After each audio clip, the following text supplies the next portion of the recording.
Bom, boa noite.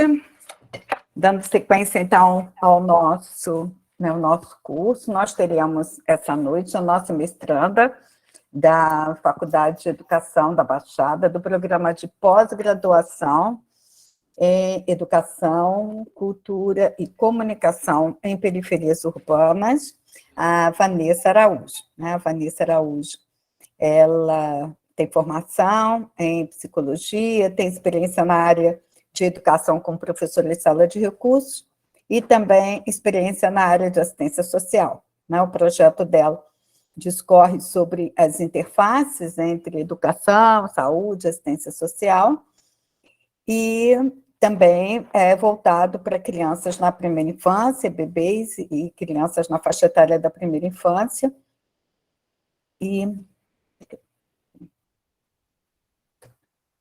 Então, nós vamos deixar, então, agora, com a Vanessa, para que ela faça a apresentação, que é parte do seu projeto de pesquisa do mestrado. Ela ingressou no mestrado, ela é mestranda recente, do último ingresso, então também o projeto ainda se encontra em algumas fases de estruturação, de adequação, de metodologia, de alguns referenciais teóricos que nós estamos também iniciando, Então, eu passo para a Vanessa, e depois a gente, como sempre, a gente abre para o debate dessa noite. Olá, boa noite para todos. Eu sou a Vanessa, eu sou mestranda, como a professora Edcleia falou, da FEBEF, da UERJ, que é o mestrado em Educação, Cultura e Comunicação nas Periferias Urbanas, E o meu projeto, a princípio, como a professora colocou, ele ainda está em fase de construção, A gente ainda está adaptando, Mas ele também fala sobre as contribuições das salas de AEE, no processo de ensino-aprendizagem de bebês e crianças pequenas com necessidades educacionais específicas, O meu lugar de fala, na educação especial, aliado à educação infantil. Eu fiz 20 anos esse ano, que eu estou no magistério, como professora. 16 desses anos, na educação especial. 4 eu estive na coordenação da educação infantil, Eu também trabalho como psicóloga, numa unidade de acolhimento, que atende crianças e adolescentes, que foram vítimas de alguma violência ou negligência. Então, eu trabalho nessas duas áreas, da educação e da assistência social. Na educação como professora, hoje eu estou na sala de recursos, e na assistência social, como psicóloga, numa unidade de acolhimento, que é um abrigo para crianças, Eu vou compartilhar aqui a apresentação, tá? Só um minuto.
Só um segundo, gente, que eu não estou conseguindo aqui compartilhar. Se precisar de ajuda, Vanessa, é só falar, tá bem? Acho que eu vou precisar, Kézia. Tá, eu vou baixar aqui e já lanço.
Conseguiu, Vanessa. A apresentação tá pra gente.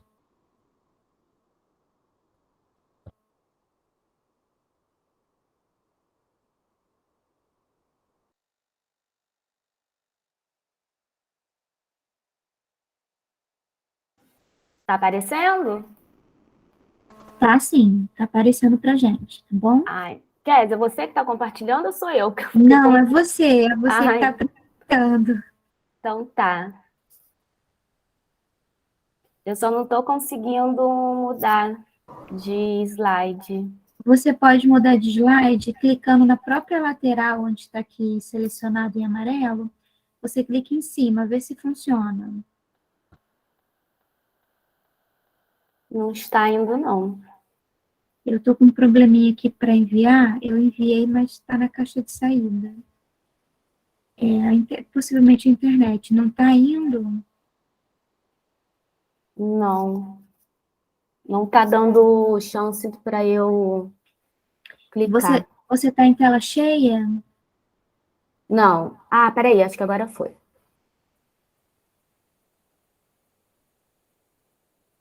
Não, não foi. Se você tiver em tela cheia, você pode sair da tela cheia e ir apresentando como se fosse só para você, né? Deixa eu ver aqui. E aí você vai sair do modo apresentação e vai ficar no modo edição. E por isso que te dá essa opção de você conseguir clicar em cima dos slides para poder modificá-los, para alterá-los.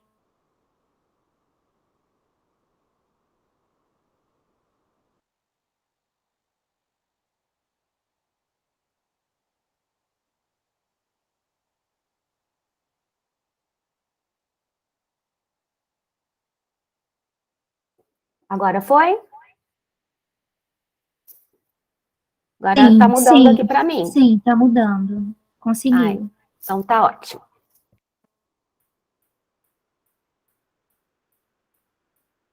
Então, né, como eu estava falando, né, do meu lugar de fala, né, na educação especial, né, são esses 20 anos, como eu comentei, e no momento, né, eu estou na sala de recursos e trabalhando também enquanto psicóloga, né. Este projeto de pesquisa, né, ele propõe um estudo sobre a contribuição das salas de atendimento educacional especializado no processo de ensino-aprendizagem de bebês e crianças pequenas com necessidades educacionais específicas, né? O público-alvo privilegiado para esse estudo são bebês e crianças pequenas com deficiências, dificuldades e transtornos específicos do seu desenvolvimento no processo educativo.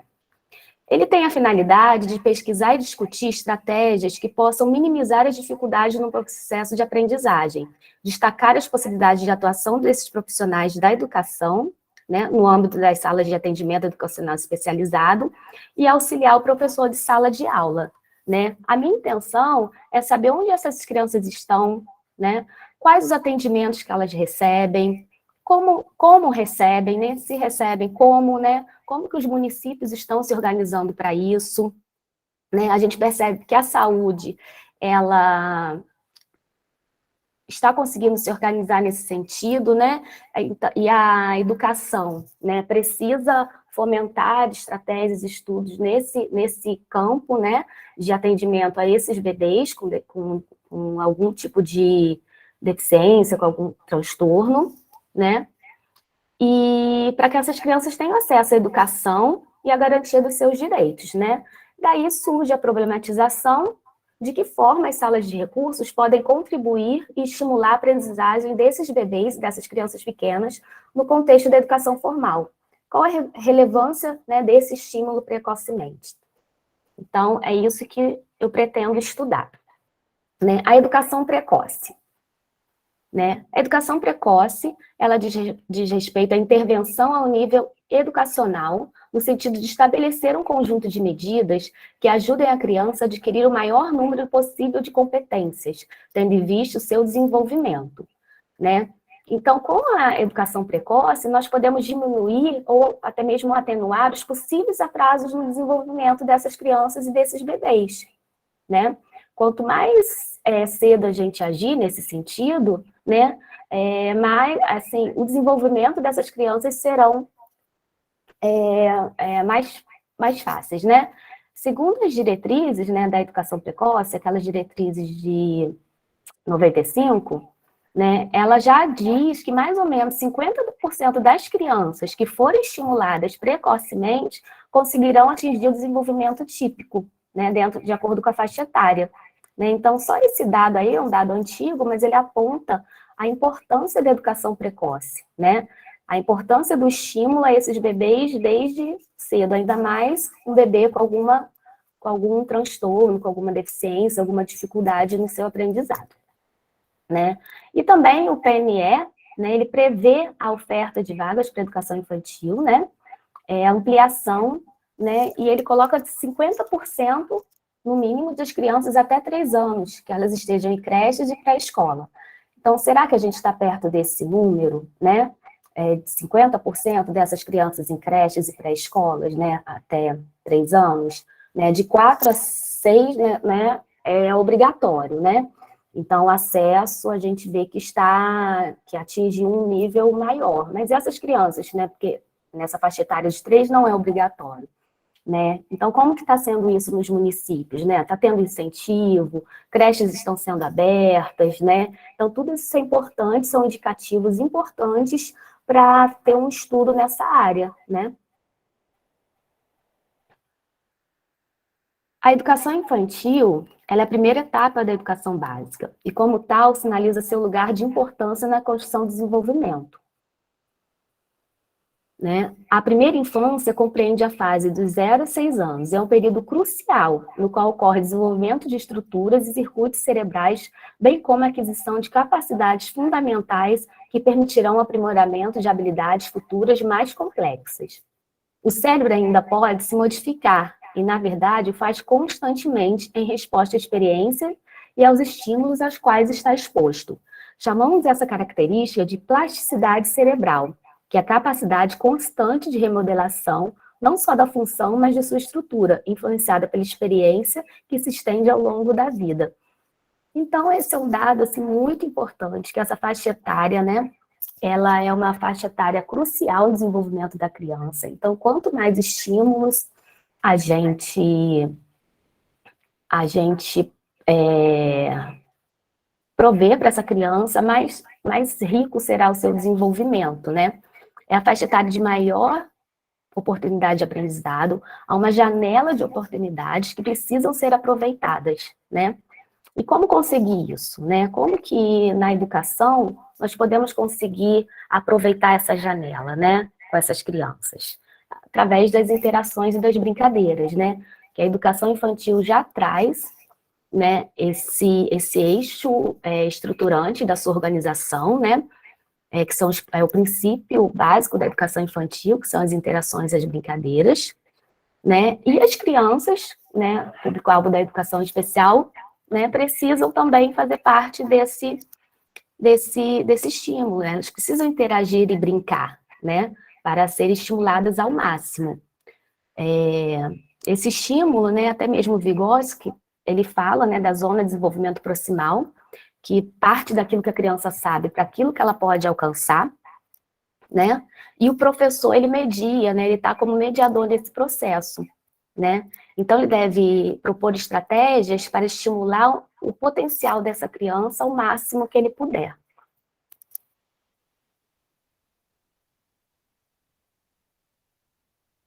Aí eu trouxe também, né, os direitos de aprendizagem, né, da educação infantil, né, reforçando que uma vez que essas crianças com necessidades educacionais específicas, elas estejam na educação infantil, né, elas também têm direito, né, a esses direitos, né.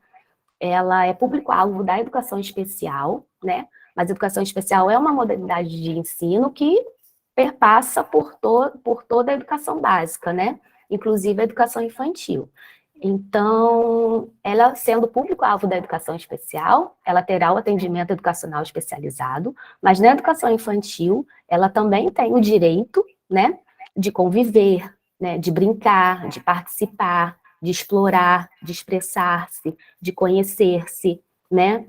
E não é porque é uma criança que tenha uma questão, né, uma deficiência, uma dificuldade, né, uma necessidade especial, necessidade educacional específica, que ela também não tenha esses direitos da educação infantil.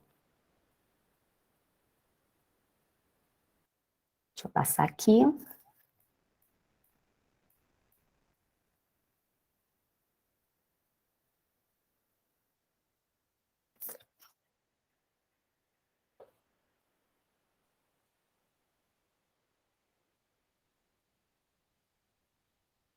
Acho que travou aqui, não quer passar.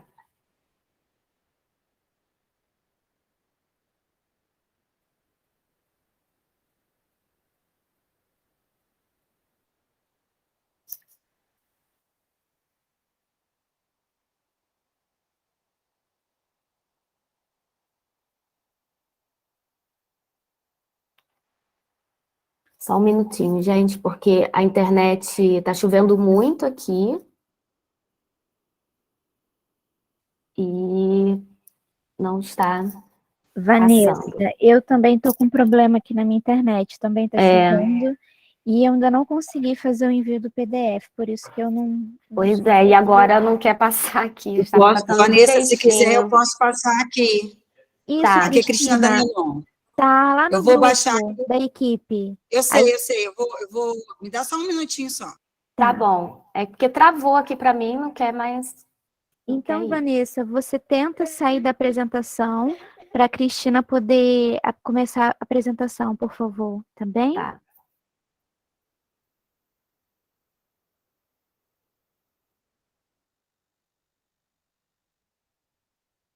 Tá caindo o mundo aqui em Mendes hoje. Moro no interior do estado. E tá chovendo muito. Espero que a luz não acabe, porque aqui costuma acabar. Ah, vamos torcer para que não. Sim. Ai, maravilha, a Cristina conseguiu.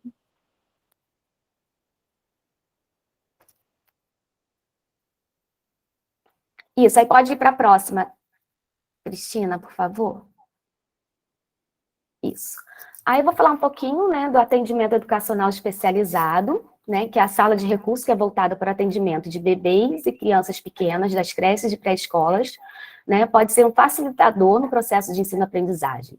Essas podem contribuir de forma significativa para o aprendizado, expandindo o atendimento para esse público. Então, no meu projeto, eu pensei, né, nesse potencial que tem a sala, né, de atendimento educacional especializado, né, mas ele é muito mais, assim, focado a partir da alfabetização, né, a partir dos 4 anos, né, que as crianças costumam fazer parte do AEE. De 0 a 3, como ainda a gente está nesse processo, a gente não costuma ver tantas salas, né, de atendimento educacional especializado para esse público, né, e é um recurso, assim, super importante. Esses professores, né, precisam estar preparados para atender esse público, né, para ter esses estímulos, respeitando os direitos de aprendizagem, facilitando esse processo, o professor como mediador, né, mesmo, nesse processo. Então, a sala de AE, ela é super importante neste processo, né, para esse atendimento dessas crianças. Então, do nascimento aos 3 anos, o atendimento educacional especializado se expressa por meio de serviços de estimulação precoce, que objetivam otimizar o processo de desenvolvimento, aprendizagem, em interface com os serviços de saúde e assistência social, né? Eu destaco esse ponto aqui, essa interface com os serviços de saúde e assistência social, né? Porque eu trabalho, como eu falei no início, né, na educação e também na assistência social, né? E na assistência, né, enquanto psicóloga, né, já é uma prática do nosso trabalho, do nosso acompanhamento com as famílias, com as crianças, com os adolescentes, né, montarmos também um plano, né, que na assistência ele chama pai ou PIA, né, na educação é o PEI, né, na assistência nós montamos esse PAI, né, e nós articulamos, né, nós entendemos que não tem como a gente montar esse PAI se a gente não tiver articulado com os outros equipamentos da rede socioassistencial, né. Então, nós estabelecemos metas, né, objetivos, né, e conjuntamente com os outros serviços, com o CRAS, CREAS, a saúde mental, CAPS, né. Então, o PAI, ele é construído, né, com várias mãos, vamos dizer assim, né, porque a gente entende que só um aspecto, só uma vertente não vai dar conta, né, de todo aquele processo, né. Então, depois nós fazemos reuniões de reavaliação desse PAI, para saber, né, quais foram os pontos que cada equipamento conseguiu atingir com aquela família ou não, né? Então, a gente percebe o quanto que essa troca, o quanto que essa interação é importante, né, para o desenvolvimento daquela criança, daquela família, daquele adolescente, né? Isso eu sinto falta na educação, né?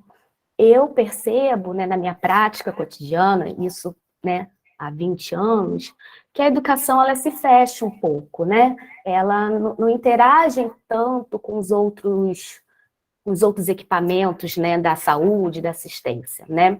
E eu vejo que isso é muito importante, né, para a gente atingir aí um objetivo, né, para a gente atingir metas bacana com as crianças, né? Porque o ser humano, ele é um ser holístico, ele é um todo, ele não é parte, né? Então, não tem como a gente só olhar através de uma perspectiva, né? Então, na educação, eu sinto que falta a gente olhar o todo dessa criança. E a gente precisa estar em interação com esses outros serviços, que a educação também não dá conta, né, nem pode dar conta de todas essas questões. Então, a gente precisa compartilhar, né, com os outros serviços, com os outros, né, equipamentos que estão aí, e a sala, né, do atendimento educacional especializado, o professor que esteja nesse lugar, ele pode estar fazendo essa articulação, eu percebo isso, que ele pode estar fazendo essa articulação, né, a educação, a equipe da educação inclusiva, né, pode estar também contribuindo para esse PEI, articulando com esses saberes, né? Eu tenho um exemplo, né, na minha prática enquanto psicóloga, né, do acolhimento. A gente estava acompanhando uma família, né, e sempre articulando ali com a saúde mental, com o CREAS, né, com a educação, né, porque eu procuro sempre estar em contato com a educação, por ser da educação, né. Então, eu lembro que a diretora colocou que a mãe só atendia quando, né, as solicitações, quando ela mandava áudio no celular, né. Então, aquilo já me sinalizou, né. Aí eu, em conversa com ela, eu perguntei, você consegue ler? Nem ela muito sem graça. Ela falou que não lia muito, por isso que ela preferia ouvir áudio, né. Então, na outra reunião de reavaliação do caso, eu coloquei essa situação, né, para a equipe da saúde mental, que tinha dificuldade com ela há anos, na questão da administração do medicamento para o filho, né, que ela não conseguia se orientar, né, não conseguia dar a medicação no horário certo, no dia da semana certo, e aí eu sinalizei isso, eu falei, olha, a gente acredita que ela não consegue ler, que ela não sabe ler, né? A educação sinalizou isso, né? E realmente eu conversei com ela, ela tem dificuldade. Então a gente precisa, quando for explicar uma receita para ela, fazer através de símbolos, através de cores, né? Que isso vai facilitar essa assimilação dessa informação. Né? Então todos ficaram surpresos ali, né? Porque não tinham dimensão disso, porque ela sempre, quando dava a receita, ela falava que tinha entendido, ela não, por ter vergonha, né? Ela não colocava que não sabia. Mas isso só foi possível por quê? Por conta dessa troca, né? Por conta dessa interação. Né? Então, isso é muito importante, essa troca, essa interação, isso contribui de forma, assim, muito significativa, né? De uma forma muito rica para a construção, né, do PEI, né, no caso da educação, para a construção do pai lá na assistência, né? Se não tiver essa troca, se a gente não tiver alinhado, né, quem sofre é a criança, é o bebê, é aquela família que não vai conseguir dar conta disso. Então, é uma coisa, assim, muito Vanessa, importante. Oi? Desculpa te interromper, mas tem uma mãozinha levantada, como você está apresentando, né? Ah, Não está tá. vendo. Eu não vi. Aí eu não sei, é a Dala Maria, psicopedagogia, levantou a mãozinha. Se quiser fazer uma interferência, uma pergunta, uma colocação, pode fazer. Ela levantou a mão, não sei se foi por engano, a mãozinha está levantada. Está lá levantada a mãozinha. Eu acho que não, acho que foi por engano mesmo. Tá bom. Pode continuar, então. Tá bom. Então, é isso que eu, assim, uma questão, né, que eu gostaria de se analisar mesmo, que me preocupa e que eu acho que é muito importante, né, para a educação afirmar o seu papel nesse lugar, né, e principalmente da educação, né, precoce, como a gente vem estudando. Pode passar para o próximo.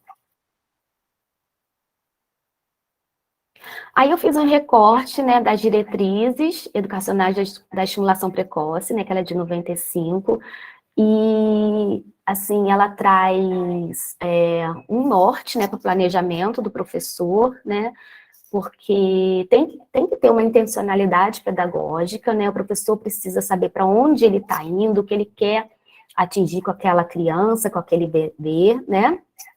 Pode passar.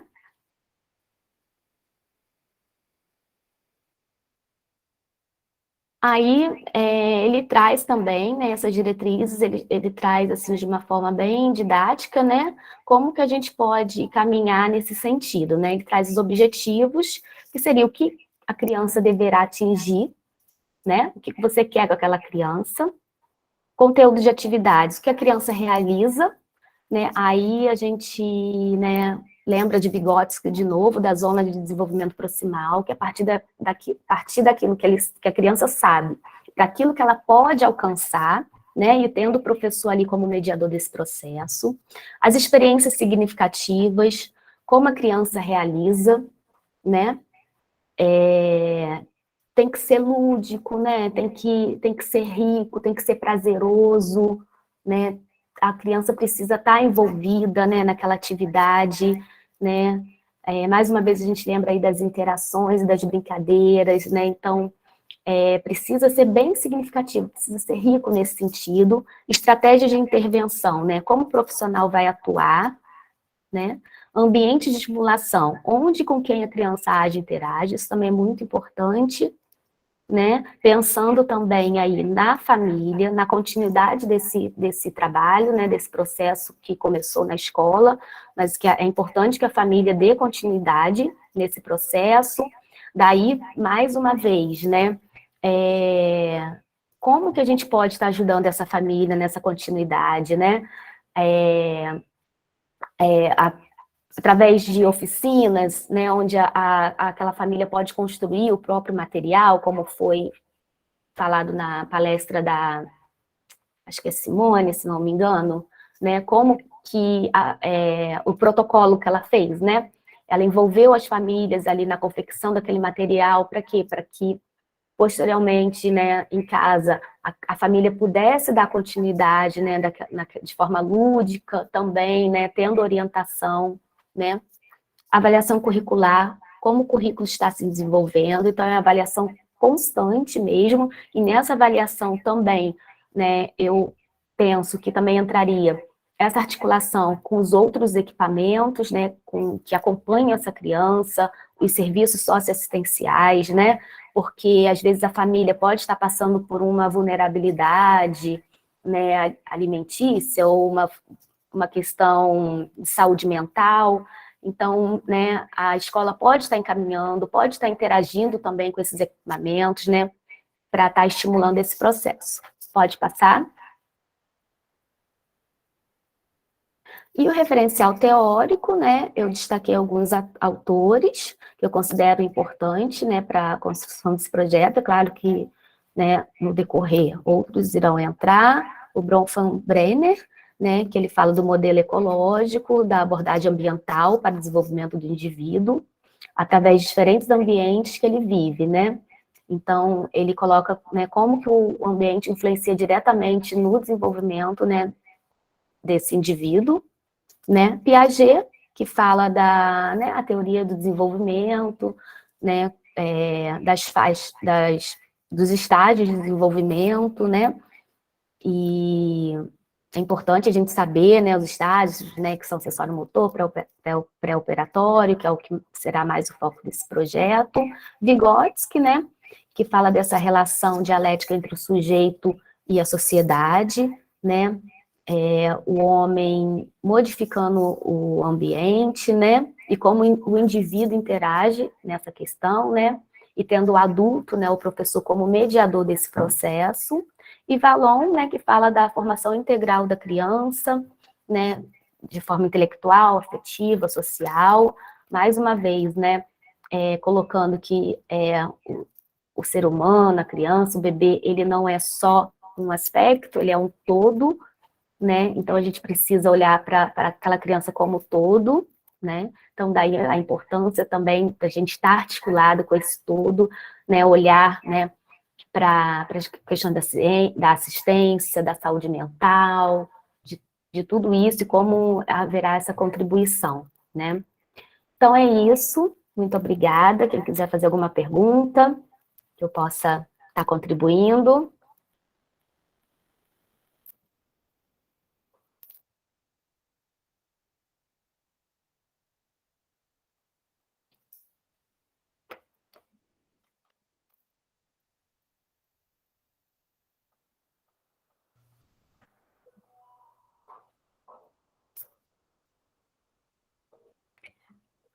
Gente, observe que o trabalho da Vanessa, ele já é um estágio, né? É um outro estágio de desdobramento daqueles referenciais teóricos que a gente vem conduzindo no grupo de pesquisa, né?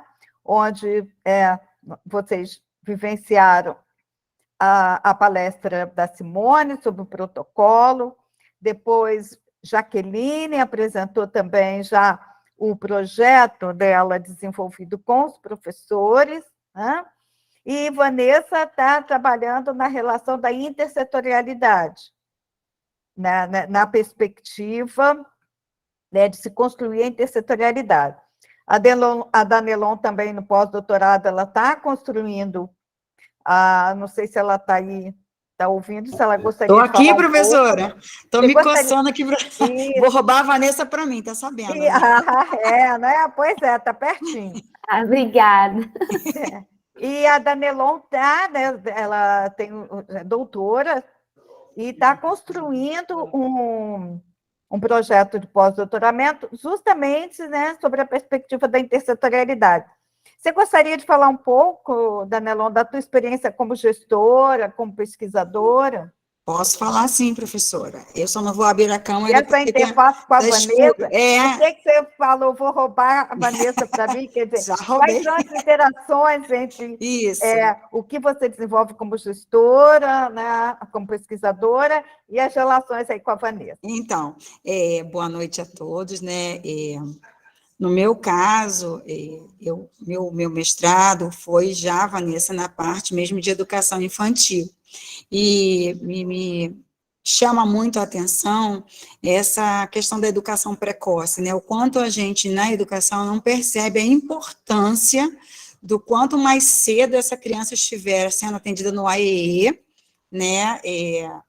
Isso, o mais importante, né? Muito importante. Então, aqui em Resende, a gente está lutando muito para que essas crianças tenham, mesmo sem ter espaço de sala de recursos, que essas crianças que estão com indicativo de avaliação, porque não se fecha o diagnóstico tão cedo, mas a gente tem crianças já em investigação. Então, que a gente tem essas professoras itinerantes nas creches. Então, eu acredito que até agora, quando a gente voltar em agosto, todas as crianças com indicativo tenham já suas professoras itinerantes em atendimento.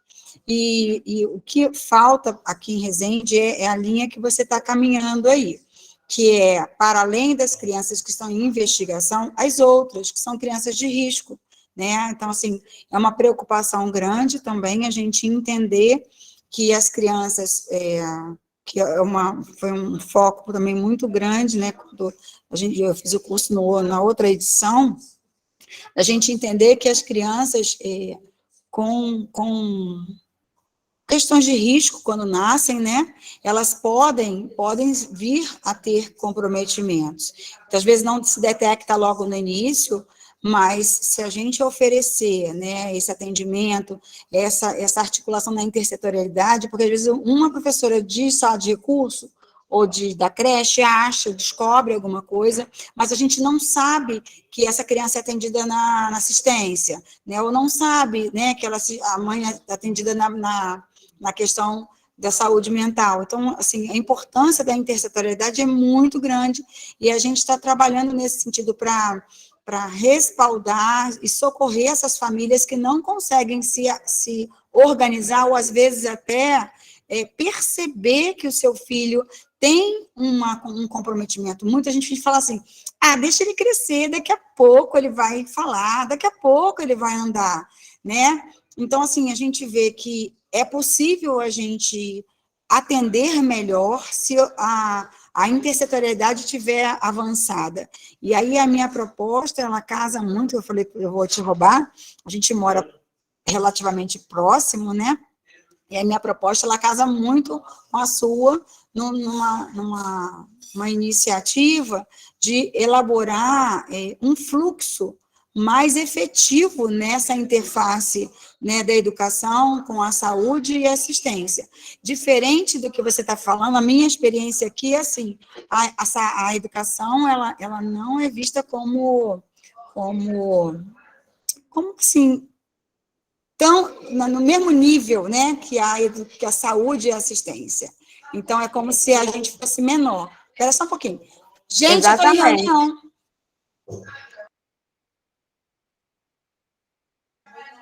Desculpa, é que meu filho faz aniversário amanhã, e a família está toda aqui em casa. Então, assim, o que acontece? nessa questão, eu vejo assim, ao longo desse tempo de gestão, desde 2017, a gente tem lutado muito para que os outros setores, as outras secretarias percebam a educação com a sua legitimidade, né? Então, é importante a gente respeitar cada um na sua legitimidade, tanto até a parte da legalidade, a parte do direito, né? A parte da justiça também. Então, aqui eu estou trabalhando muito, Vanessa, nesse sentido, de fazer essa interface, até mesmo com o Ministério Público, Defensoria Pública, porque a gente consegue melhorar o atendimento. Eu falei com a professora Edcleia, acho que ontem, o prefeito aqui, ele fala muito assim, a gente não tem todos os profissionais que a gente deseja, mas a gente pode fazer mais com o que a gente tem de maneira mais articulada. Então, nesse sentido, Vanessa, eu falei que eu vou te roubar, entendeu? Por causa disso, a gente precisa pensar em fazer com que o fluxo de atendimento ele seja mais claro para todos os setores. Então, se a gente está olhando uma criança no AEE, a gente precisa ter clareza de que dispositivos atendem essa criança para exatamente fazer o que você falou. Nossa, ninguém tinha percebido que essa mãe não sabe ler, né? Então, como isso faz a diferença de uma questão tão simples, vamos dizer assim. Então, quando você estava falando de, gente, quantas mães será que eu não tenho que me preocupar com EJA para elas, né? E, por exemplo, aqui a gente tem ProJovem. Esse ProJovem é um programa do governo federal que tem até um atendimento tipo creche, né? Mas ele não é para mães muito com mais idade. Então, talvez a gente pensar até no futuro dos municípios terem esse atendimento para a mãe poder deixar o filho ali naquele atendimento, aquele cuidado, enquanto a mãe estuda, né? Então, são coisas que a gente tem que pensar enquanto sistema, né? Porque não é só educação, é exatamente isso. A criança não é uma criança só, ela é um todo. E isso faz muita diferença. Então, quando alguém fala assim para mim, nossa, mas ele é autista, ele está sofrendo indo para a escola. Eu falei assim, gente, sofrimento é ficar em casa sem fazer nada. Ele precisa estar no espaço em que vai estar tendo estímulo, porque na casa dele não vai ter esse estímulo todo preparado. Então, a mãe falava de um menino autista que eu estou acompanhando, ela falava assim, Vanessa, Cristina, a gente sofre muito porque os médicos não entendem os nossos filhos e não conseguem fazer um atendimento adequado. E eu estou sofrendo porque meu filho já vai fazer 5 anos e eu não consigo fazer todos os atendimentos que ele precisa porque dizem que não sabem lidar. Então, assim, o quanto que a gente precisa, enquanto educação, formar as outras secretarias para esse atendimento. Né? Aqui em Resende, eu já vou parar de falar, mas aqui em Resende a gente tem os cursos de DI, né, deficiência intelectual, Braille e Libras. Uma parte é destinada aos profissionais da educação, mas uma parte para a sociedade. Então, assim, é importante a gente ter defensores públicos para fazer Libras, né, para saber Braille, para entender, porque assim, os cursos não são só o entendimento da linguagem, né, de Libras ou do código de Braille, mas entender a deficiência, entender o impedimento, que não é um impedimento do todo, da pessoa inteira, não é a integralidade dessa pessoa que está impedida, mas apenas uma parte dela. Isso faz muita diferença na forma como essas pessoas são atendidas na sociedade. Porque, por exemplo, para uma surda ter acesso a psicólogo, ela precisa de um intérprete, mas como faz isso? Não tem como. Então, assim, quantas coisas a gente precisa melhorar entendendo a intersetorialidade. É isso. Exatamente, Cristina, e eu vivencio isso, né, essa questão sempre, né, e a importância, né, da educação, como você falou, a educação está sempre escondidinha, ela não se coloca muitas vezes por isso ela não é lembrada, né, porque ela está sempre ali no cantinho, então ela precisa ocupar esse espaço, né, porque a criança, na maioria dos casos, né, está ali na escola, né, e o que acontece também ou esses múltiplos olhares, né? Nesse caso que eu coloquei, a mãe foi muito culpabilizada pela saúde, né? Por não conseguir administrar esse medicamento no horário correto, como deveria. Então, foi necessário o filho dela passar pelo abrigo, né? E para a gente começar a entender o porquê disso, né? São várias questões, não é só isso, mas uma delas é que ela não sabe ler, né? Então, como que ela ia conseguir administrar esse medicamento se ela não conseguia se orientar nesse sentido? Né? E a saúde não percebeu isso. Então, foi preciso toda essa troca, né, toda essa interação para dar conta dessa questão. Outra questão interessante que você colocou, que é muito importante, né, que esse dado que as diretrizes trazem, né, sobre 50% das crianças, né, com necessidades educacionais específicas, poderiam atingir o desenvolvimento típico, né, das crianças da mesma faixa etária, né, se tivesse estímulo, tivesse uma educação precoce, né, isso, assim, eu acho que 50% é muita coisa, né? E é o que você falou, essas crianças estão em famílias que muitas vezes não percebem isso, não percebe aquele, né, o indício de uma dificuldade, né, de um transtorno, elas não conseguem perceber. Então, precisa ter esse acompanhamento, né, da saúde, da assistência, né, da educação precoce, né, para estar estimulando esse bebê, essa criança, né?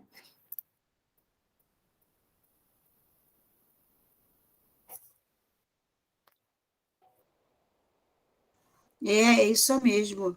E assim, como eu falei com a professora Edicleia, a ideia é não só que a intersectorialidade aconteça, mas que a gente consiga, de uma maneira mais ágil, ter essa rede de apoio, quer dizer, a gente tem que ter a visibilidade dessa rede de apoio que atende essa criança. E até, assim, quais são as secretarias e os dispositivos que não a atendem e que precisariam atender.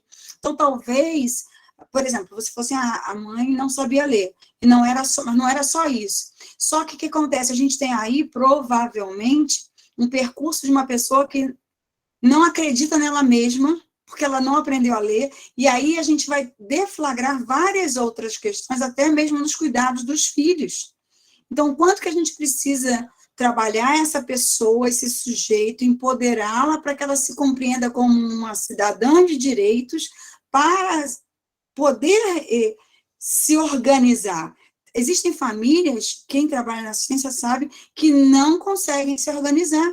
De vez em quando o filho está abrigado, né? Então, assim, a gente precisa compreender que a educação ela não se limita aos muros escolares.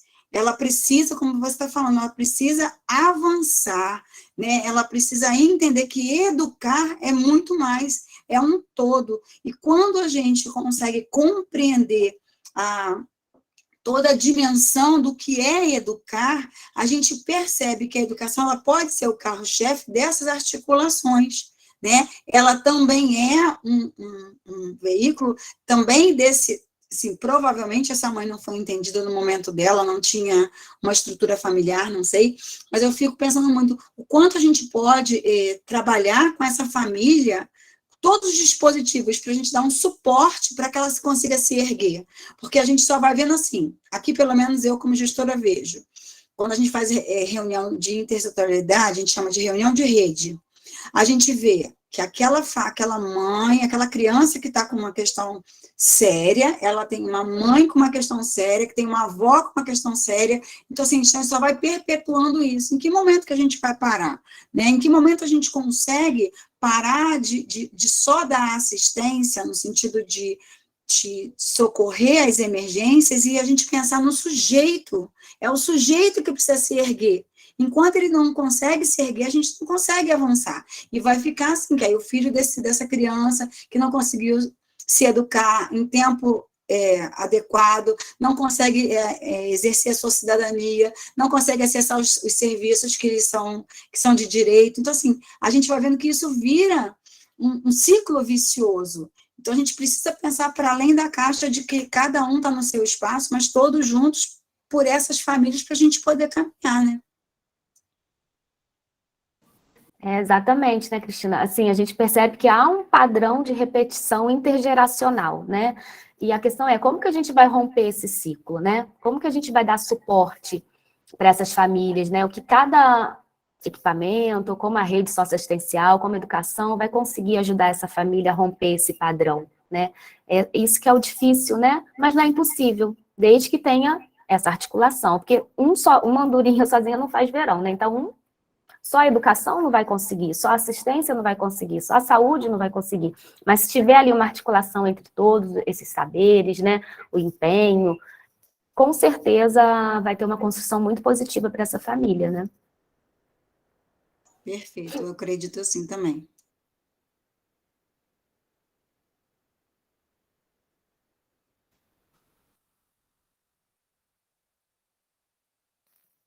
Tem mais alguém que gostaria de comentar? Vanessa, eu quero... eu tô com fone. Eu quero parabenizar, né, sua pesquisa de antemão e falar, assim, que uma das coisas que mais me tocam, né, eu sou pesquisadora do brinquedo, sou apaixonada e assim, como psicopedagoga também. Uma das coisas que você, né, e a Cristina falando agora, uma das coisas que mais me tocam é quando a gente fala em estimulação e a gente logo fica, né, se remete ao brinquedo, às coisas que você pode fazer de baixo custo para essa família. E por vezes a gente esquece que, de repente, né, essas famílias nunca tiveram oportunidade de brincar. Não é só estudar, é de brincar. Então, quão difícil é para algumas famílias estimular o seu filho, né? E não é só estimular tendo um brinquedo, nada. É estimular, às vezes, contando uma história. E eu falo porque eu vivenciei uma mãe que nunca tinha brincado com o filho, ele já tinha 14 anos. E ela jogou Uno e aquilo para ela foi a coisa mais encantadora da vida, né? Aí eu fiquei pensando, gente, e as mães das crianças, né, especiais, né, com necessidades educacionais especiais, deficientes, que a gente fala de estimulação, e elas vão lá, fazem os seus atendimentos, e depois todos os profissionais sempre passam os deveres de casa. Será que essas mães conseguem, né? Elas estão preparadas, elas se sentem preparadas para poder estimular? Porque tem muito também desse senso comum, né? Eu posso fazer errado, eu posso atrapalhar o tratamento do meu filho. E, Ana Karine, será que aquilo faz sentido para ela? Se ela nunca teve, por que eu vou fazer isso com meu filho, né? Ainda que você explique verbalmente, né? Será que faz sentido? Então, é muito importante, porque a maioria das famílias tem esse perfil, assim, né? É a simplicidade, né? Eu falo assim, a carência. E não é nem só a carência social, financeira, é a carência afetiva mesmo, né? Então, é um trabalho, eu falo assim, que é árduo. Eu falo, quem lida com o público no AE, quem lida com o público em qualquer tipo de intervenção, e esse público tem a família junto, é uma coisa... você tem que dar assistência a duas pessoas, às vezes até mais, né? Às vezes é uma avó que vai, porque a avó é a única que pode acompanhar, né? Mas não é a avó que vai fazer as atividades com a criança, ela tem que passar ainda para os outros. Então, enfim, muito bom a nossa palestra hoje. Muito obrigada, Vanessa. Obrigada, Ana. A professora Edicleia, eu acho que foi 2020, professora, já não vou lembrar, eu acho que sim, 2020, que a Carol ainda estava comigo, e a professora fez uma apresentação para nós aqui em Resende, foi online, e a gente queria falar sobre educação precoce na pandemia, e ela foi brilhante. Eu falei, gente, eu nunca tinha pensado nisso. Assim, com coisas comuns que você tem em casa, lata do leite, com a tampinha do leite, com um cordão, com uma esponja, entendeu? Como é que você pode estimular? E aí mais, eu vou um pouquinho além. Né? A gente fala muito, olha, mãe, faz assim, faz assado, mas em que momento essa família participa da intervenção? Em que momento essa família... A gente fala tanto de zona de desenvolvimento proximal, mas em que momento a gente entende que essa família também tem, da mesma forma, um lugar de estar e um lugar que pode chegar. Que família é essa que a gente pretende que ela seja? Em que momento a gente está atuando na zona de desenvolvimento proximal dessa família para que ela avance como família, né? Avance como geração mais experiente, para que esse ser que está naquela família, que precisa de toda essa orientação, de todo esse estímulo, de todo esse brincar, em que momento a gente está providenciando isso para a família? Porque quando a mãe começa a falar, aquela mãe é uma chata, aquela mãe é cri-cri. Gente, essa mãe precisa dessa orientação. Como eu estou falando, tem uma mãe desse menino autista, falou assim para mim, Cristina, eu não sei como fazer. Você me ensina? Eu preciso saber como é que eu faço com o meu filho. Então, não adianta só a gente trabalhar com o filho, a gente precisa trabalhar com toda a família, isso é essencial, porque o tempo que a gente está na escola ou no AE é um tempo muito limitado, todo o resto do tempo da criança está na família.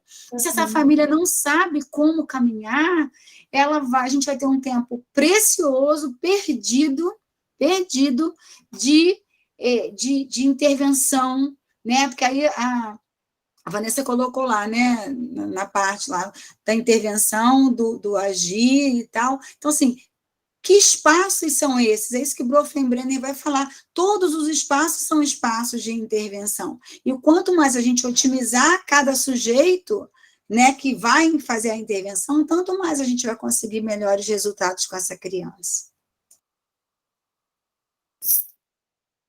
Cristina, temos que conversar depois.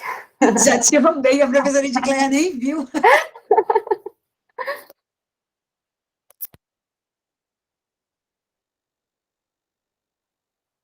Pois é, a palestra foi muito interessante, porque foi um desafio. Então, eu fiquei imaginando o que será que tem em casa, né, que a mãe possa estar fazendo estímulo, né, com o bebezinho, sem precisar sair para comprar as coisas, né? Porque teve um momento que a gente se trancou mesmo, não? E não ia sair para ir para uma loja para comprar brinquedo. Então, eu fui pegando as coisas que eu tinha em casa, né? Enquanto mulher, né? Os meus balangandãs, o que um cordão colorido ele pode fazer para estimular. Então, cordão colorido, lata, né? Lata vazia de leite com o colher de pau batendo, fazendo estímulo sonoro, rótulos, né? Embalagem de café colorida, né? Com aquele brilho, não é? A parte interna que estimula a parte visual, esponja, né? De um lado e de outro para fazer estimulação pele, né? Então eu fui pegando todas as coisas que a gente tem, né, dentro de casa e que poderia, né, ir estimulando o bebezinho, a fruta, né? Então, peguei uma banana, como é que a criança pega, pode sentir o cheiro, prazer, né? Fazer apreensão, né? A banana é uma fruta legal, né? Porque dá para a criança trabalhar bastante, né? A apreensão. Então, assim, do meu lado, ficou assim, cheio né, dos balangandãs para poder mostrar para a mãe de que forma, né, Danilon? Foi perfeito. A gente pode pegar o link dessa palestra e colocar. Passo, professora, sim, com certeza. Né, e colocar também, porque para mim também foi um desafio. Primeiro, né, fazer uma palestra para os professores fazerem com as famílias. Eu queria muito saber o resultado disso, né? Como é que foi? Se os professores fizeram, como é que foi essa experiência? Naquele momento a gente estava na pandemia mesmo, né? Foi aquele primeiro momento, lembra? Logo no iniciozinho. Então, assim, o que a gente tem, a Angélica está aí, a Angélica é professora da rede, ela é uma das que, coitada, sofre com a gente de botar cada hora numa creche. A gente está com a Dircilene também, aí a Dircilene também tem uma experiência imensa lá no CDVIR, né, em que a gente também está com o apoio dela, do professor Carlos Pittinati, do grupo todo do CDVIR, nesse grupo de educação precoce, entendeu? Então, assim, a gente está avançando essa ação que a Vanessa está propondo, a gente tem alguma já articulação já lá no CDVIR, e, assim, é um passo de cada vez, com as pernas que a gente tem no momento, mas aí agora a gente teria que ver, professora, com as professoras, como é que elas estão, né, trabalhando, porque naquele momento elas não tinham muito como estar com as crianças, né, era mesmo para estar orientando as famílias, então a gente não teve esse monitoramento, né? Mas a gente pode pensar em ver como é que a gente pode caminhar exatamente nesse sentido, de estar orientando essas famílias para esse atendimento, para essa educação das crianças. Eu peguei minha bonequinha da Frida Kahlo, e aí a minha bonequinha, eu usei a bonequinha para representar o bebezinho, né? E foi também foi uma experiência assim, bastante interessante, né? Poder, olhando as coisas também que eu tinha dentro de casa, né? E poder tentar, né? Tentar fazer uma por meio, né, desses materiais que estavam ali ao redor, como é que a gente pode transformar esses materiais? Porque, na realidade, a gente compra os brinquedos para as crianças, não é porque a gente gosta de comprar, né? Mas as crianças, elas transformam, não é? Os brinquedos em volta dela, né? As coisas do mundo são coisas para ela brincar. E muitas vezes a criança não brinca da forma como a gente acha que tem que brincar com o brinquedo, né? Ela vai brincar de acordo, né, com a necessidade. Por isso que o brincar, né, Karine, muito melhor do que eu, né? O brincar, ele deve ser livre, mesmo quando a gente está utilizando o brincar para estimular o desenvolvimento. Quanto melhor, né, esse brincar, né, ele possa ser livre, né, ele é o ideal, porque é brincando que a criança vai trabalhar as suas angústias, é brincando que a criança vai também construir, né, o seu desenvolvimento cognitivo, estimular os seus sentidos, a sua percepção de mundo, e sobretudo, né, a criança que tem uma alteração, né, alguma alteração de desenvolvimento, né? Quem mais aí? Hoje está todo mundo muito quietinho, mas eu acho que é porque a gente está vivendo uma instabilidade geral, né? Que muito vento aqui no Rio de Janeiro, as internets todas, né, estão, e parece que em outros estados também vocês estão, em outras partes do Rio, em outros estados também, né, passando por essa instabilidade, né? E afetando diretamente aí, né, as conexões. Por isso eu estou tentando também deixar desligado, para também a conexão, né, não perder a conexão. Mais alguém gostaria de...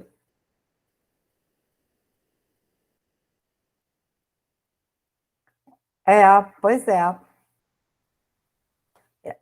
Bom, eu gostaria de, dando continuidade à apresentação da Vanessa, que trata, né, trata sobre a necessidade das interações, e aí muito bem complementada com a Danelão, né, as interações das intersetorialidades, eu vou passar para vocês, pedindo para compartilhar, não está indo. Ele também deu uma travada. Ih, travou tudo. Que é a professora que eu passo, o que a senhora precisa? É.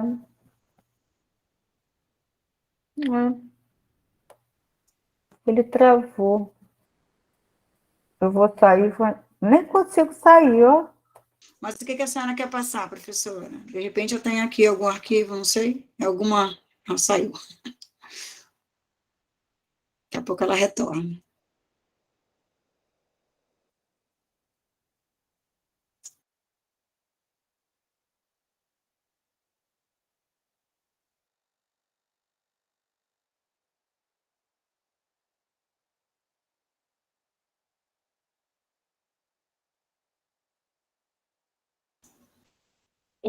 Gente, a psicopedagogia da Alamala, a professora citou um pouco antes, mas acho que ela quer falar alguma coisa, talvez alguma pergunta, porque ela está com a mão levantada.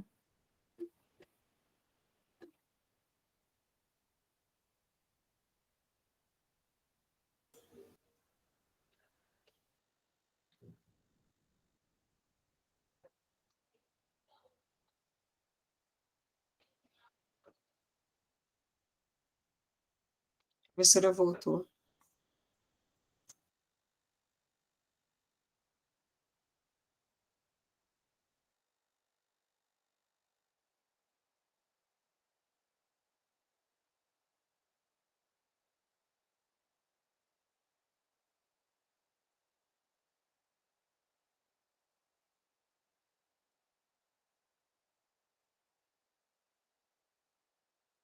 Vocês estão me ouvindo?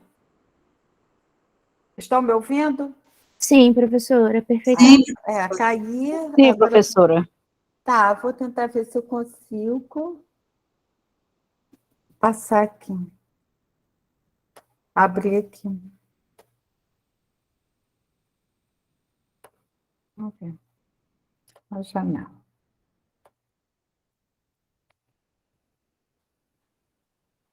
Abriu? Abriu. Sim. Ah, que ótimo. Então, eu vou passar para vocês, depois eu vou deixar para vocês esse material, porque ele é importante e ele desdobra enquanto um material que a Vanessa abordou as teorias em si, né, do desenvolvimento e necessárias, né, para a construção dos projetos de intervenção. Agora a gente vai falar um pouquinho, também a Danelon falou sobre a intersetorialidade, então a gente vai falar agora do Plano Nacional pela Primeira Infância, né? Enquanto política, né, enquanto um documento político técnico que orienta decisões, investimentos e ações de proteção e promoção dos direitos das crianças na primeira infância. Então, ele foi construído a partir da Rede Nacional da Primeira Infância, né? O Plano Nacional foi construído entre 2009 e 2010, com uma vigência até 2022. Veja só, a gente já está reformulando, né? No momento de reformular o plano, e ainda esse plano não é presente em vários municípios do Brasil, né? Às vezes, nós não temos nem os planos estaduais da primeira infância. Nós estamos participando, Kézia está por aí? Oi, professora, eu estou aqui. A Kézia está participando comigo da estruturação de um plano municipal da primeira infância em um município do Rio de Janeiro, da Baixada Fluminense, município de São João de Meriti. E um dos desafios justamente é atingir a intersetorialidade, né? De que forma que as diversas organismos públicos, junto com os não governamentais, podem sentar para conversar e pensar o que desejam para a primeira infância do seu município.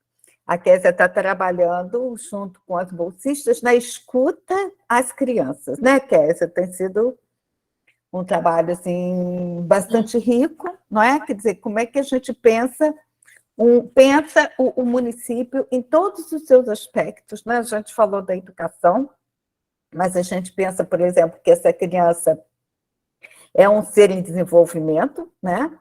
Que ela tem o direito de ir e vir, ela tem direito ao lazer. Então, como é que são os parques da cidade, né? Como é que essa cidade é construída em termos do brincar? Tem brinquedoteca nas cidades, né? Tem praças acessíveis às crianças? Será que as praças pensam na existência, né, das crianças e que ali podem e devem frequentar, não é? Enquanto espaço livre, um espaço de sol, um espaço onde ela possa também se apropriar, né, do espaço territorial em que ela vive, né, quais são os diálogos. Então, a política ela é bastante interessante, ela tem como documento nacional de referência, que é o Marco Legal da Primeira Infância, né, que é uma lei, né, nacional, 13.257, de 8 de março de 2016. Né? Então, essa lei cria o Marco Legal da Primeira Infância, e, a partir daí, o plano, sempre a lei cria, né, um marco mais abrangente, e os planos eles vão materializar, né? Então, eles vão ter objetivos, vão ter estratégias, né? Então, tem uma parte inicial onde trata, né, dos dispositivos legais que garantem os direitos à infância, começando, né, pela Constituição, depois o Estatuto da Criança e do Adolescente, né? E por aí vai. Traçam uma análise geral de como é que está a questão da primeira infância no Brasil, a realidade da primeira infância no Brasil, os dados, né, do número de creches, a taxa de mortalidade. A gente tem sabido agora que, nesse período de pandemia, muitas crianças não se vacinaram, a gente está com uma queda de vacinação nas crianças, né, com 1, 2 anos. E aí o plano retrata um pouco, né, a situação numa questão mais geral, né, sobre a infância, e depois, assim, quais são as políticas, né, quer dizer, o que o Brasil está fazendo, né, pela infância, né? E aí, no capítulo 3, o que o Brasil quer fazer por suas crianças.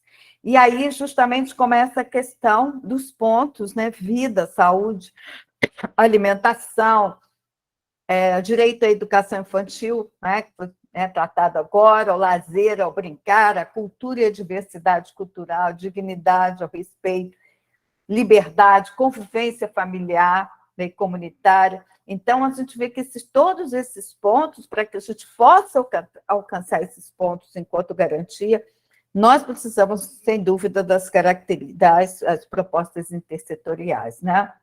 E aí, o plano, né, ele se constitui como um plano de Estado, né? Quer dizer, não é um plano de governo, é um plano de Estado, é uma política de Estado, né? A diferença de uma política de Estado para uma política de governo, ela acaba, né? Acabou o mandato, tá? E a política de Estado é uma política, geralmente é uma política decenal, por exemplo, o Plano Nacional de Educação, Plano Estadual, Plano Municipal, são políticas de Estado. Estado no sentido, né, maior, enquanto entidade, né? Então, a nível nacional, a nível estadual e a nível municipal. Então, não é um plano de governo X ou Y. Isso é importante a gente entender isso, porque muitas vezes um plano ele atravessa, né? Ele vai se materializando e atravessando alguns governos. Por isso, a importância, né, dos órgãos públicos, dos movimentos sociais, cobrarem a execuibilidade desses planos, né? Então, é um ponto para vocês procurarem. Tem plano municipal da infância na minha cidade, tem plano estadual da infância, né, na minha cidade, né? Um dos pontos também dessa política, do plano, é a descentralização, né, nas diversas dimensões, ética, estética, política, científica e técnica. Né? Ele tem princípios, ele tem diretrizes, né? E olha os princípios como são interessantes, né? Primeiro, criança é sujeito, indivíduo, única, com valor em si mesma. Né? Então, ninguém precisa questionar, né? Toda criança vale por ela, pelo que é e pela sua vida. Diversidade étnica, cultural, de gênero, como traço constitutivo da sociedade e por inclusão da infância no Brasil. Né? E aí, esse item 2 ele é interessante porque ele já vai tratar da diversidade, né? Do direito à diversidade, da identidade dessa criança, a integridade da criança. Não é o direito, né, que essa criança ela seja vista, né, de uma forma única. E aí lembra um pouco o que Vanessa falou, uma visão holística, integrada, né, como um todo, não uma criança picada, né, não uma criança que ela vai lá na assistência social, lá ela atendida, faz um CAD único, né? Não, ela é uma criança que ela tem que ser vista de uma forma integrada. Por isso que a integralização, né, quer dizer, a dissertação, né, o que Vanessa está estudando no mestrado, o que Danelon está tentando colocar enquanto um projeto de pós-doutorado é muito interessante, porque como é que a gente pode materializar, teoricamente, a partir, né, dos construtos teóricos que nós trabalhamos, essas políticas, né? A inclusão de toda criança em todas as circunstâncias. Né? E aí, esse item 4, ele vai justamente atingir o quê? As nossas crianças, não é? As nossas crianças especiais, as nossas crianças com alteração no desenvolvimento. Né? Todas têm que estar incluídas em todas as circunstâncias. A integração das visões científica, ética, política, estética e humanista da criança. Nós estávamos conversando, eu e Karine, no sábado passado, né? Porque até quando a gente conversa, papeia, a gente vai falar de trabalho, e a gente estava falando sobre o brinquedo e cultura, né? Como muitas vezes, quando a gente monta uma brinquedoteca, um kit de estimulação, muitas vezes a gente acaba usando o nosso olhar, né? O olhar da nossa cultura, dos nossos jogos, né? Dos nossos brinquedos, né? Mas cada cultura, né? Por exemplo, os jogos, as canções de crianças indígenas são diferentes, nada das crianças da cidade, né? As crianças do campo também, as crianças afrodescendentes, né? De grupos, né? De grupos tradicionais. Então, todo esse contexto ele é importante, né? Quando nós vamos desenvolver um trabalho, né, com as crianças, né? A Karine falou que às vezes nem os adultos brincam, às vezes os adultos esqueceram o fio da meada.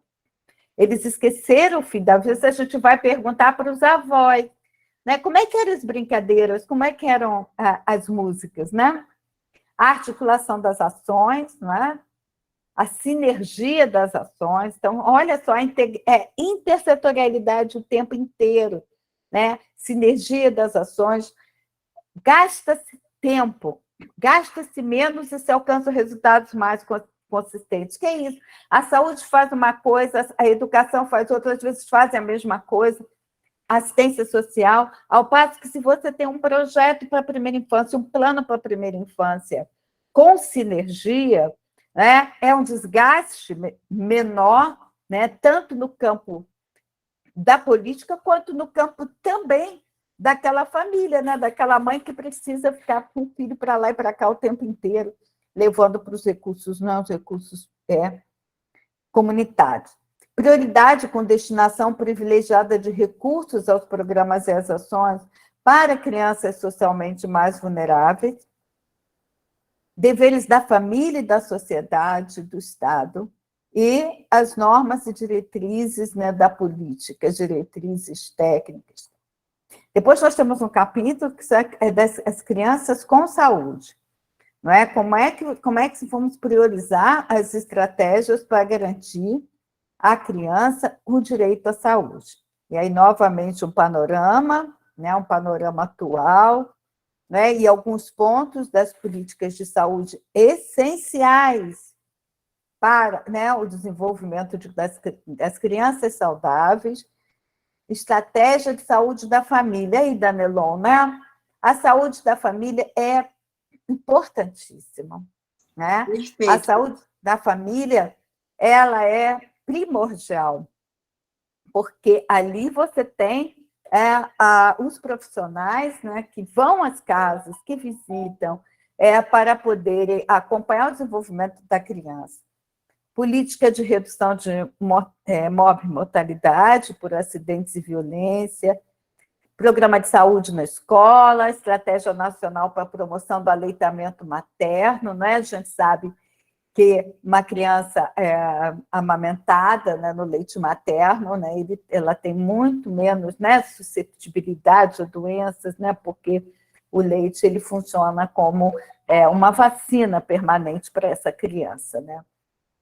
A caderneta da criança, que é essencial, né, onde ali vai ficar traçado todo, né, desde o nascimento e o desenvolvimento, né, da estatura ponderal dessa criança ao longo, né, do seu desenvolvimento, as vacinas também.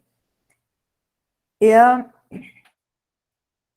aí, tem essa parte que é fundamental, que é, né, quando retrata a questão das estratégias brasileiras, brasileirinhos, que é a formulação e implantação da estratégia de atenção integral às crianças com síndrome congênita do Zika vírus e STOP. Olha nós aí, né?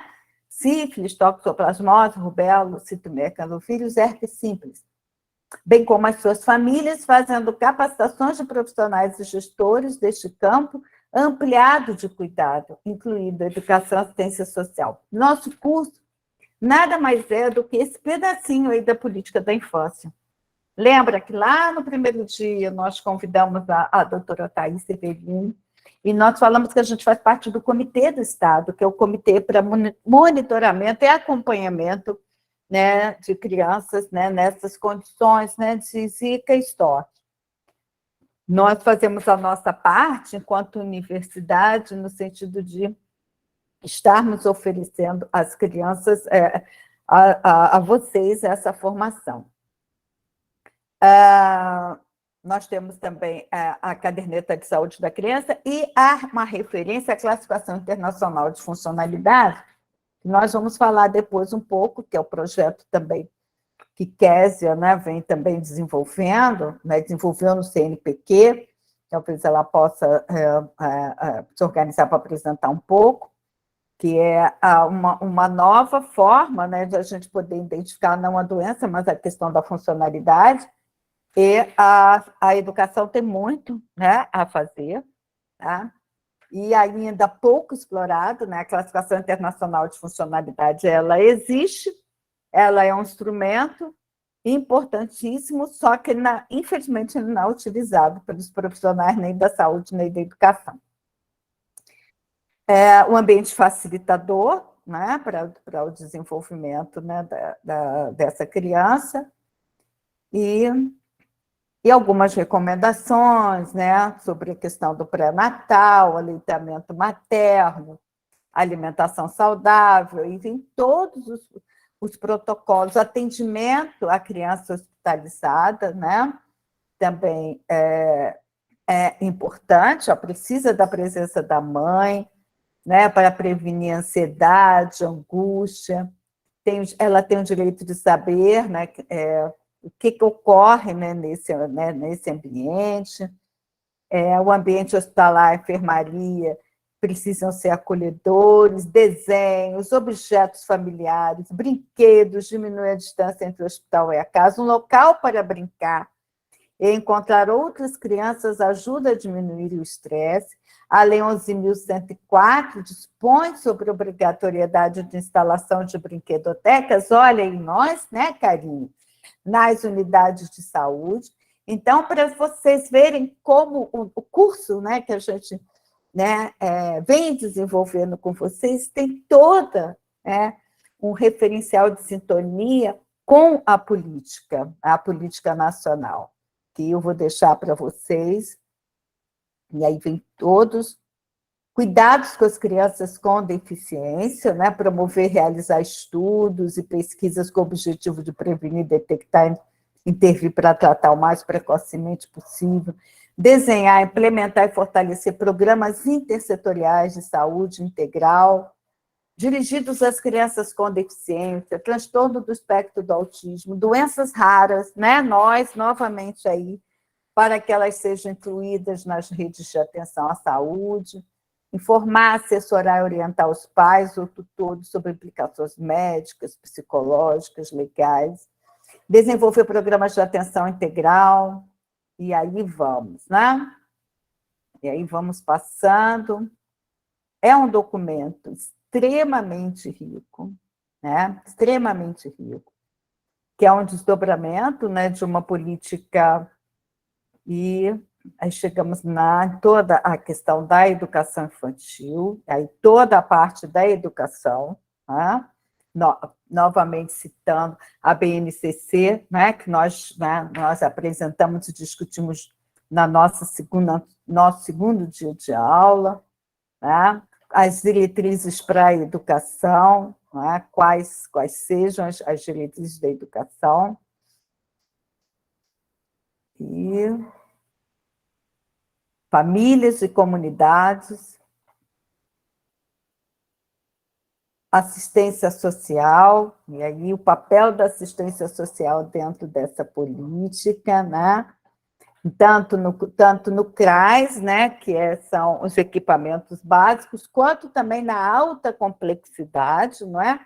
Quando, no caso, são crianças que não têm referência familiar, então, as crianças que precisam, né, de estarem recolhidas em abrigos, então, de que forma, né, esse trabalho, né, o Bolsa Família, então, ele vai falar de todas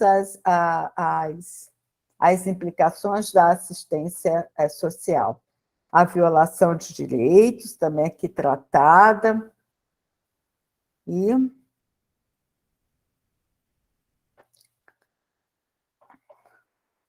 crianças e infâncias diversas, né? São políticas e ações para as diversas infâncias, então, a política reserva um capítulo especial, numa sessão especial, para tratar da diversidade, né, étnica e cultural, né, das crianças, né? As infâncias negras, a questão das crianças indígenas. Já tivemos, né, anteriormente, também citando a questão das crianças com deficiência, e aí nós vamos. O documento ele é interessante, você pode pesquisar, né? Por exemplo, se quiser pesquisar crianças com deficiências. Pronto, aí você vai, pesquisa e vai.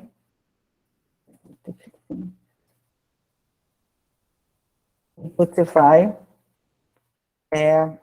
buscando, né, os. Ó, aqui é o capítulo, objetivos e meta das diretrizes da educação infantil. Aí está ali, as crianças com deficiência, tá? O item F, adequação às características das crianças com deficiências, incorporando os parâmetros de desenho universal, atendendo às normas da Lei Federal sobre promoção da acessibilidade, materiais pedagógicos, projetos arquitetônicos, mobiliário, bem como a implantação de salas de recursos multifuncionais, incluindo ferramentas de tecnologia assistiva para deficiência, transtornos globais de desenvolvimento, altas habilidades ou superdotação. Muito interessante, né, que você trata, né, aí falando da questão da violência, né, construir e melhorar instalações físicas para a educação apropriada para as crianças sensíveis às deficiências, ao gênero. Até 2030, proporcionar o acesso universal aos espaços públicos verdes, seguros, inclusivos e acessíveis, particularmente para mulheres, crianças, pessoas idosas, pessoas com deficiências. E aí a gente pode procurar, né, pelo descritor. Então, gostaram do plano? Perfeito, né, professora? A Beleza, gente precisa professora. colocar em ação. Sim, Hã? sim, está Muito bom, não é? muito bom.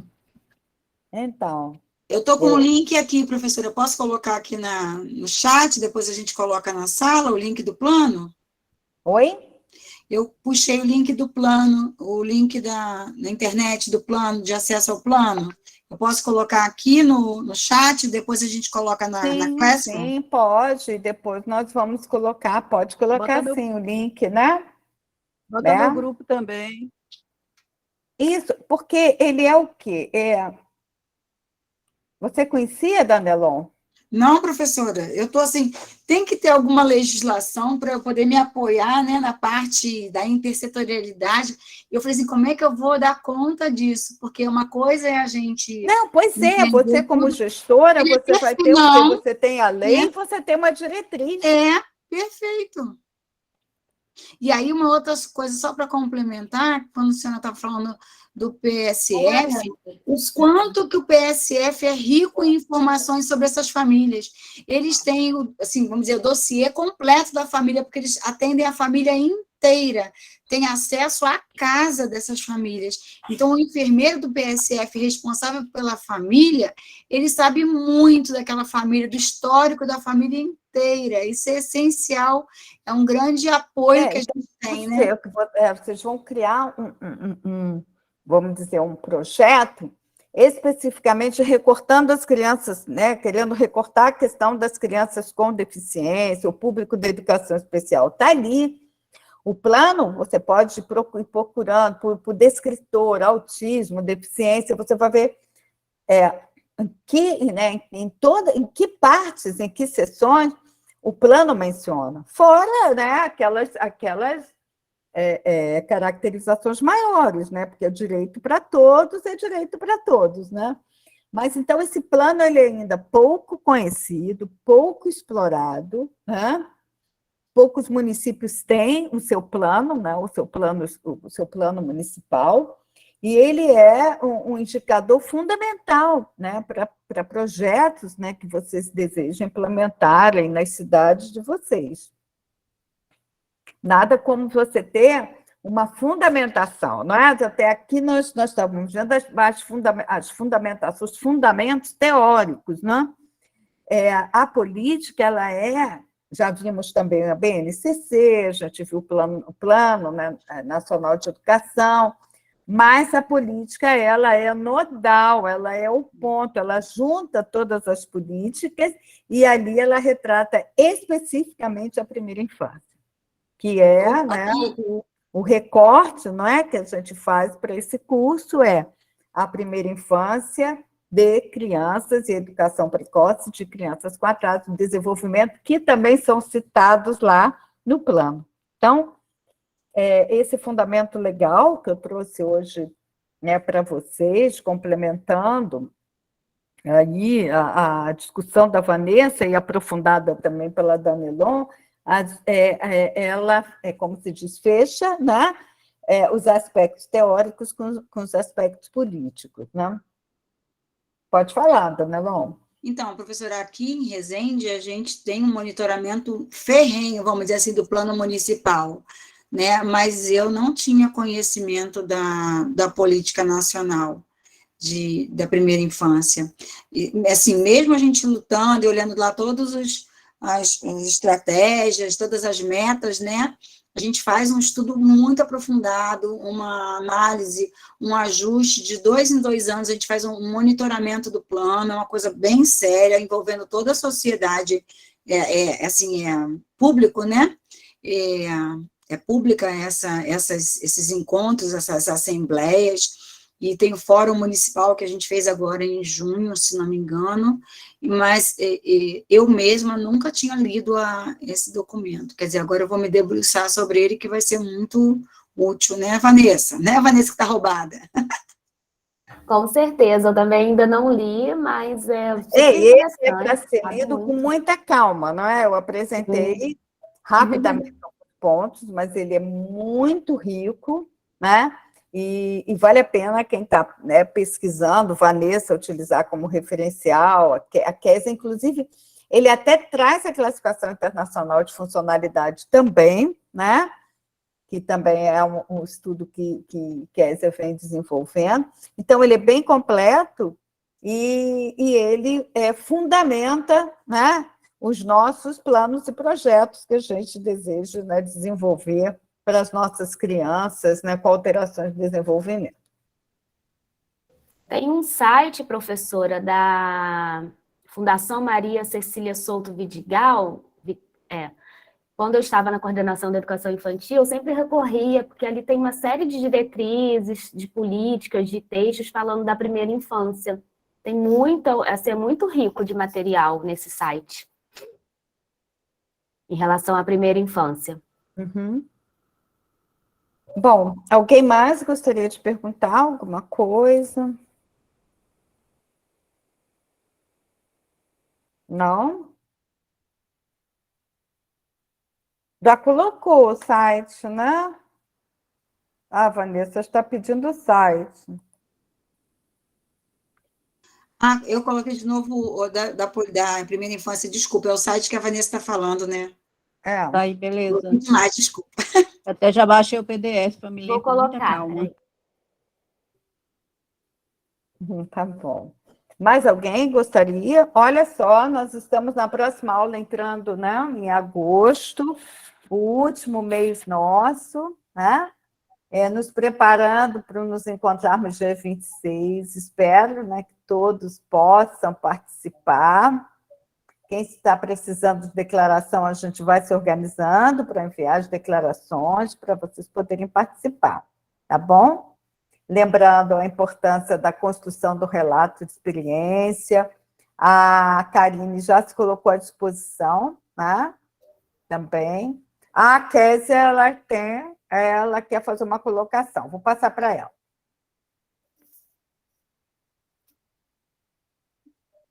Oi, professora.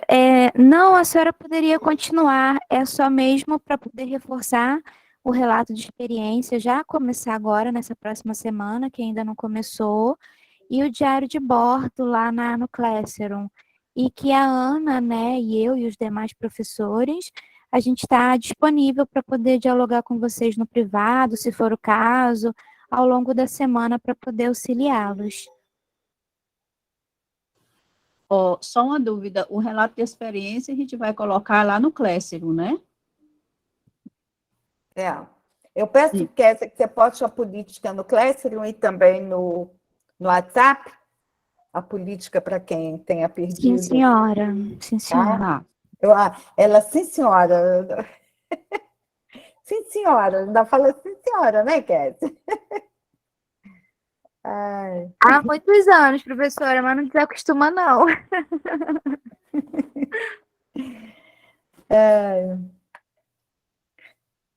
Mais alguém gostaria de mais material para vocês lerem, hein, gente? Ó, o curso é intensivo, tá? Para vocês lerem, para fundamentar também, né? Fundamentar também o relato de vocês, né? E a Karine está à disposição, tá bom? E se ninguém tem mais alguma colocação, a gente está assim, está muito ruim manter a internet, né? Tem horas que eu quase não. Sim, Pamela, depois você ou deixa no grupo, ou me pergunta, ou passa para a Kézia, que nós estamos fazendo todas as declarações que vocês necessitaram, tá? Eu proponho que a gente dê uma encerrada hoje, até por conta da questão dessa oscilação da internet, tem horas que tá jogando contra, né? E também vocês já estão com bastante material para ler, né? Vocês já viram o tamanho aí da política, né? E quais são as relações aí que a política tem com tudo que a gente discutiu até o momento, né? Então, vamos dar uma olhada lá na política, vamos separar, tem como pesquisar por dentro do documento, é um PDF pesquisável, né? Você bota lá e aí você pode pesquisar, né? E poder fazer as interlocuções, né? Tá bom? Então, eu vou desligar aqui, vou interromper a gravação.